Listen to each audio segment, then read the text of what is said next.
삼국지 누상촌을 떠나는 청년 유비, 그리고 어머니, 그리고 차.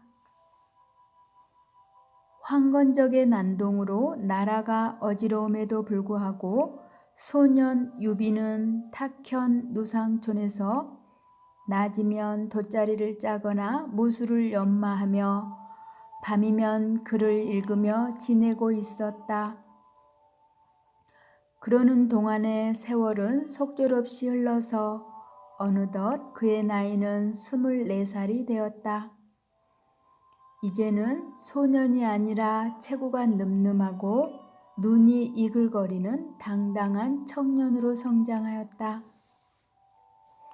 어느 봄날 아침, 이날도 유비가 새벽같이 일어나서 돗자리를 짜고 있는데 언제나 일찍 일어나시던 어머니께서 웬일인지 이날따라 늦게까지 방 안에서 나오지 않았다.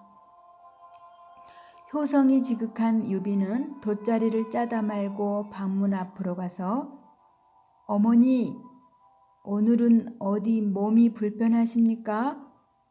아직 일어나지 않으셨어요? 하고 물었다. 그러자 방 안에서는 이내 인자한 목소리로 대답이 나온다. 현덕아, 이리 좀 들어오너라. 유비가 어머니의 부름에 따라 방 안으로 들어와 보니 아직까지 주무시고 계시는 줄 알았던 어머니가 옷을 단정하게 차려입고 아랫목에 조용히 앉아 있었다.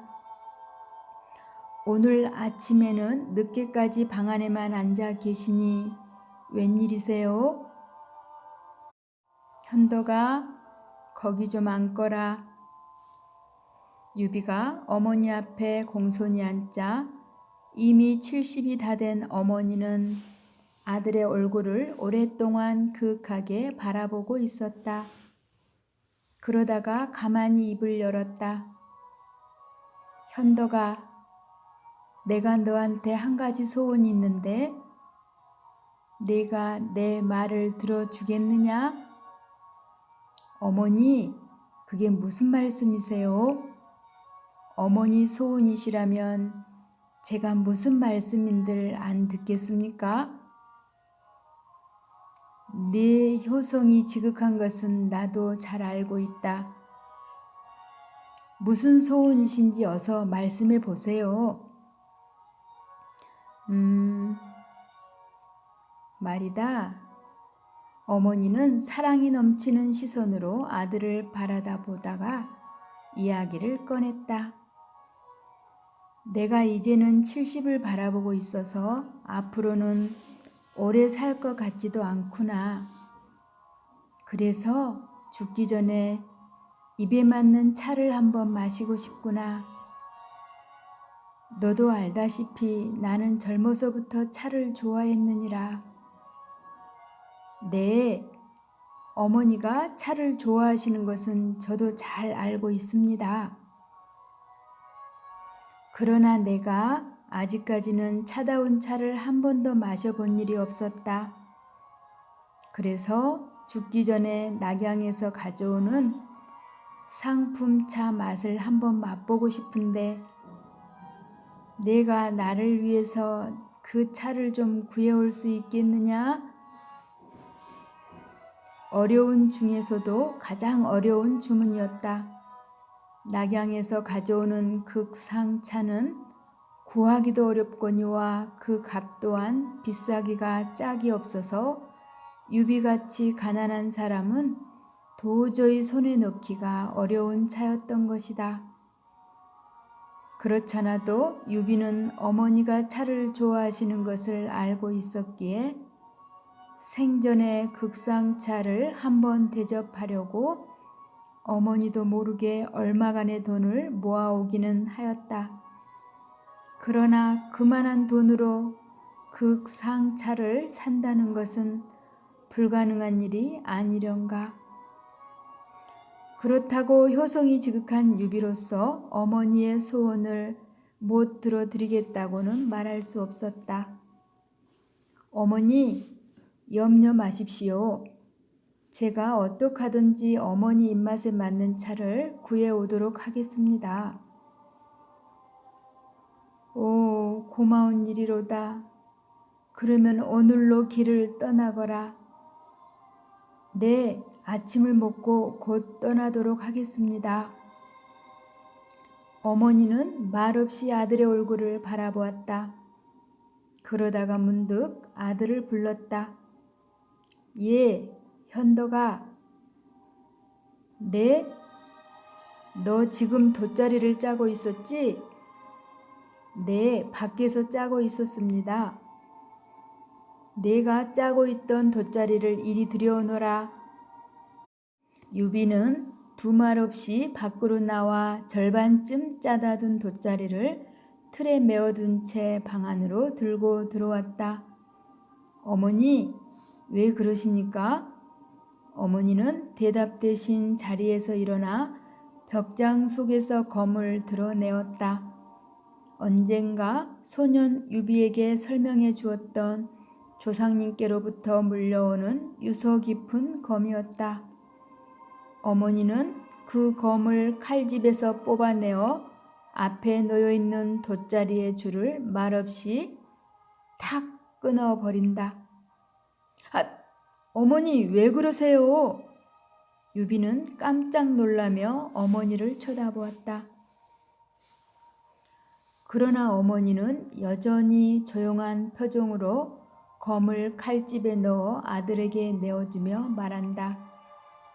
자, 길을 떠날 때 이 검만은 꼭 차고 가거라. 너는 이 검에 달려있는 거룩한 정신을 잠시라도 잊어서는 안 된다. 네, 검이 가지고 있는 정신은 분명하게 잘 알고 있습니다.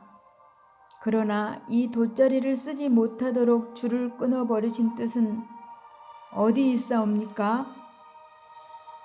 유비는 어머니에게 고개를 숙이며 물었다.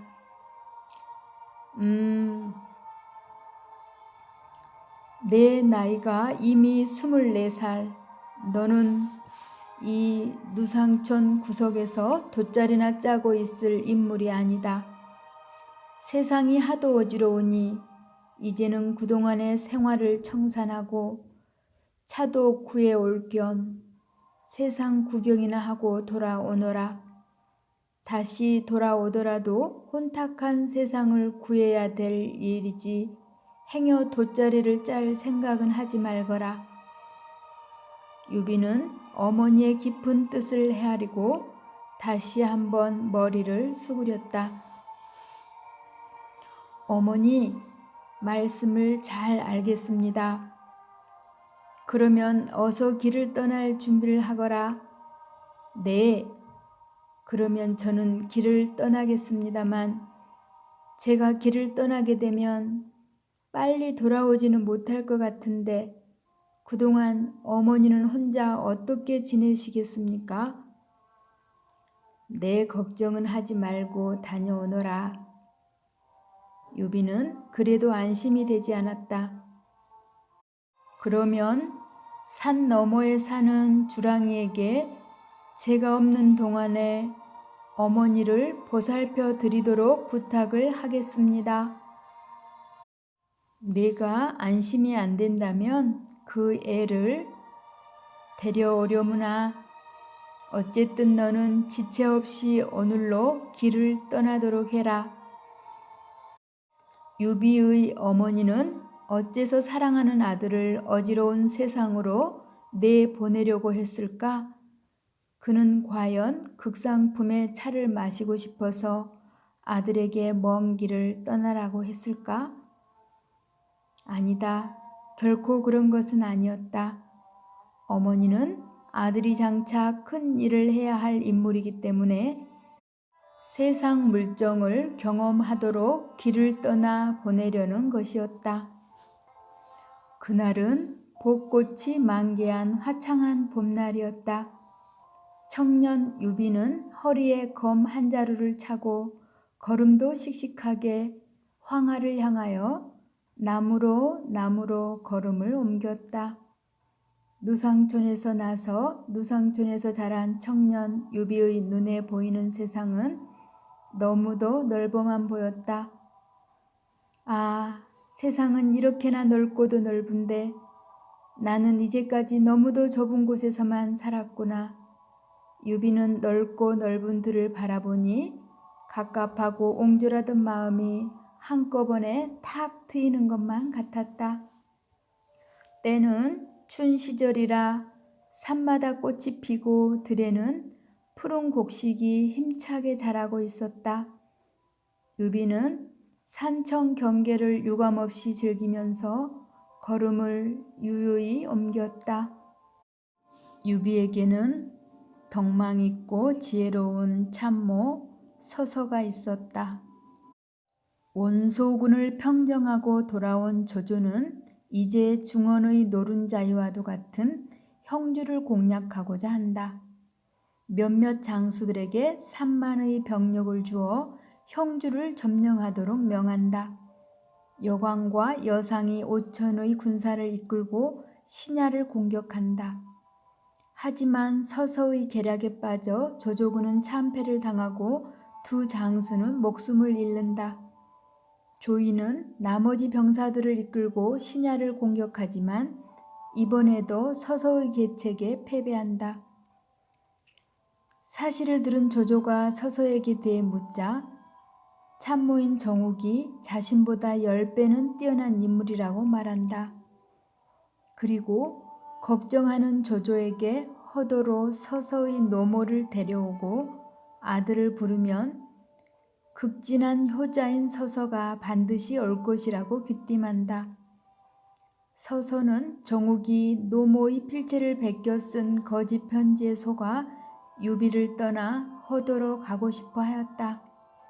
장수들이 서서를 보내지 말라고 했지만 유비는 불인과 불의라며 서서를 보내기로 결심한다.